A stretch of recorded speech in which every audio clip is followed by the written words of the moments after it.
Oke, apa perasaan kalian nih ketika mendengar kata Tenryubito? Emosi, marah, atau malah menganggap mereka adalah sebuah lelucon? Ya, berdebah Tenryubito itu memang sebuah kelompok mayoritas yang mesti dimusnahkan. Ada alasan yang nyata kenapa mereka sekurang ajar itu. Perbudakan, main curang, mengambil hak orang lain, dan berlagak seperti penguasa padahal mereka itu lemah. Tenryubito sangat dihormati karena mereka adalah bangsawan dunia dan kaum naga langit. Mereka itu adalah para keturunan langsung dari orang-orang yang menciptakan pemerintahan dunia. Padahal nyatanya nih, situasi mereka sekarang dan nanti ini pasti akan terancam dan sebagian besar lenyap. Dendam lama dari orang-orang besar yang memberikan perlawanan ini kepada mereka tak akan tinggal diam. 4 nama inilah yang sudah benar-benar siap nih melakukan balas dendamnya ketika masanya tiba nanti. Kita mulai.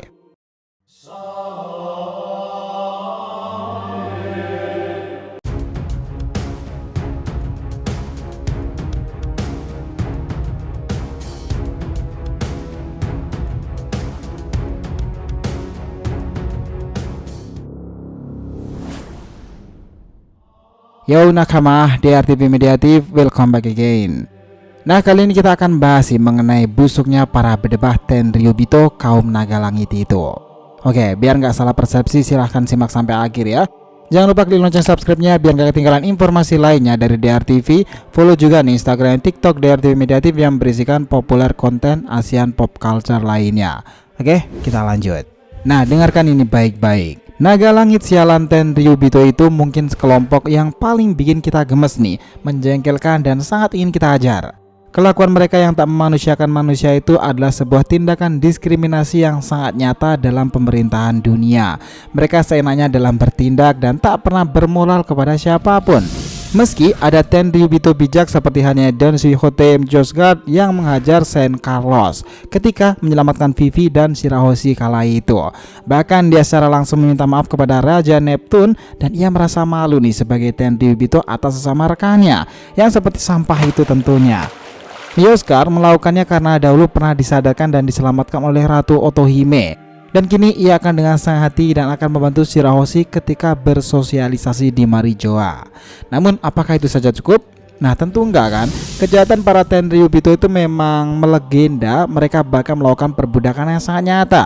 Mereka menyelewengkan tanggung jawab sebagai bangsawan dunia dan kaum naga langit, di mana keturunan langsung dari para pendiri yang menciptakan pemerintahan dunia ini.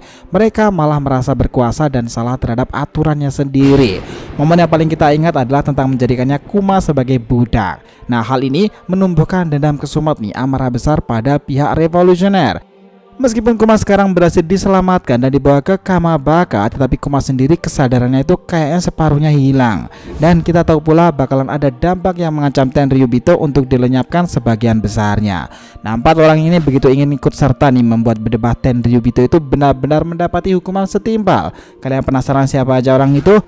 Oke, pertama itu adalah Dragon. Ya, Dragon kami pikir orang pertama yang ingin benar-benar melenyapkan Tenryubito dan sistem pemerintahan dunia yang kacau ini. Alasannya sih wajar sih, dia itu benci perbudakan dan diskriminasi sampah yang dilakukan para berdebah naga langit.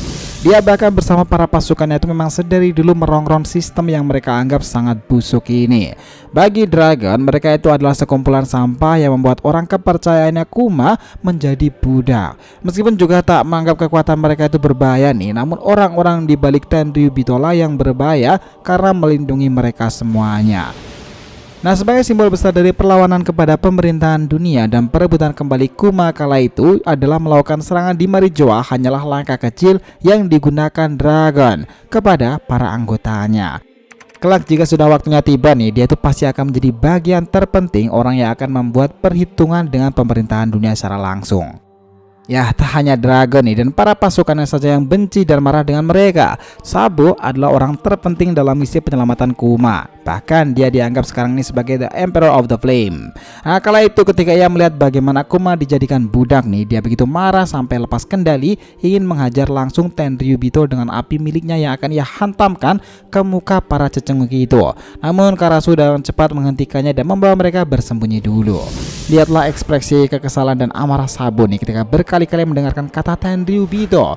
Ya ini memang wajar sih, gimana nggak kesal. Kuma sendiri itu adalah gurunya, tetapi mereka menjadikannya sebuah budak.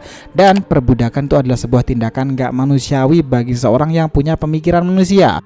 Nah itu bukanlah bagian dari orang-orang humaniora. Sabo berterus terang memperlihatkan kekesalannya kepada mereka, dan dia adalah bagian besar di kemudian masa nanti yang akan membuat perhitungan dengan para Tenryubito.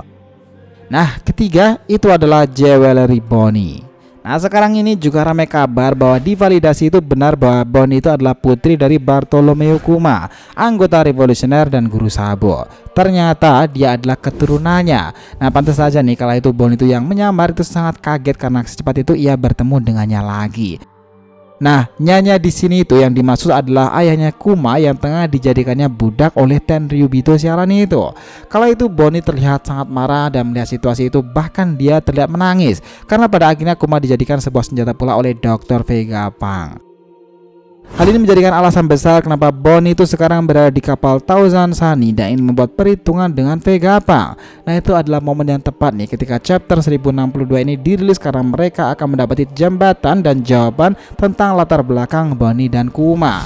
Yang mana Kuma sendiri adalah pengikut setia dari ayah Luffy dan mereka begitu membenci Tenryubito. Nah pertemuannya dengan Vegapunk akan jauh lebih menarik lagi nih. Cuman masalahnya kita belum tahu yang dimaksud dengannya. Sebenarnya ada 6 Vegapunk berbeda karena mereka terlalu sibuk dengan beberapa penelitian. But chapter 1061 kemarin itu kita sudah diberikan kejelasan lebih alasan kenapa Bonnie itu bisa mengecil tubuhnya dan terbawa arus gelombang laut kemarin, karena kapalnya itu hancur ketika menuju ke pulau milik Vegapunk itu karena diserang oleh hiu monster bak Megalodon kemarin itu. Nah itulah kenapa dia bisa di sana dan beruntungnya para kru Mugiwara menyelamatkannya. Tentu setelah Vegapunk ini Bonnie itu benar-benar memiliki dendam kusuma dengan para kaum naga langit sendiri. Nah berikutnya yang keempat dan terakhir ini adalah Luffy. Wah ini adalah pria yang secara terang-terangan nih sangat-sangat membenci Tenryubito. Kala itu di Pulau Sabo di Archipelago, untuk pertama kalinya Luffy dan krunya itu melihat diskriminasi begitu nyata dari para berdebah sialan Tenryubito. Luffy yang melihat itu ketika temannya diperlakukan seperti itu terlihat sangat marah dan tatapan matanya itu menyimpan dendam besar tuh. Dia berjalan mendekati Tenryubito itu dengan sangat serius, mengepalkan tangannya, lalu tiba-tiba dengan sekali ayun yang kencang itu, pukulan bak pistol itu menghantam muka dari Tenryubito. Momen ini bahkan menunjukkan semua orang, bahkan Law dan juga Kid. Dan tahu siapa yang dihajar? Ya, Saint Carlos. Luffy adalah karakter yang pas nih untuk menggambarkan kemarahan seseorang kepada sebuah sistem yang melakukan diskriminasi besar. Bahkan jika mengacu pada peristiwa pasca perang besar Marineford dahulu, dia itu kembali lagi nih ke sana untuk membunyikan Ox Bell dan menandai persiapan perang besar melawan pemerintahan dunia. Kalian ingat pesan Joy Boy di Pulau Manusia Ikan? Salah satu pesan itu menjelaskan mimpi Joy Boy untuk membuat semua ras itu bisa hidup berdampingan di bawah matahari yang sama. Tak ada diskriminasi, tak ada perbedaan. Mereka hidup dalam harmoni secara berdampingan, dan itulah harapan dari Joy Boy.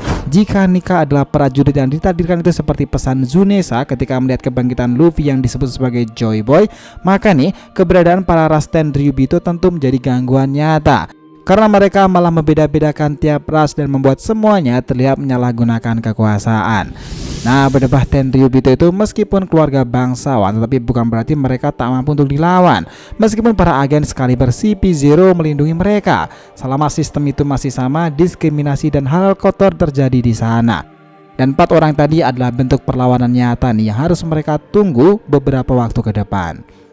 Gimana menurut kalian? So itulah tadi pembahasan kita nih mengenai busuknya mayoritas para berdebah kaum naga langit Tenryubito. Jangan lupa kasih saran di kolom komentar dan subscribe channel ini. Semoga cerita itu memberikan informasi dalam tiap pembahasan animenya. Thank you telah menonton DR TV and we'll be come back.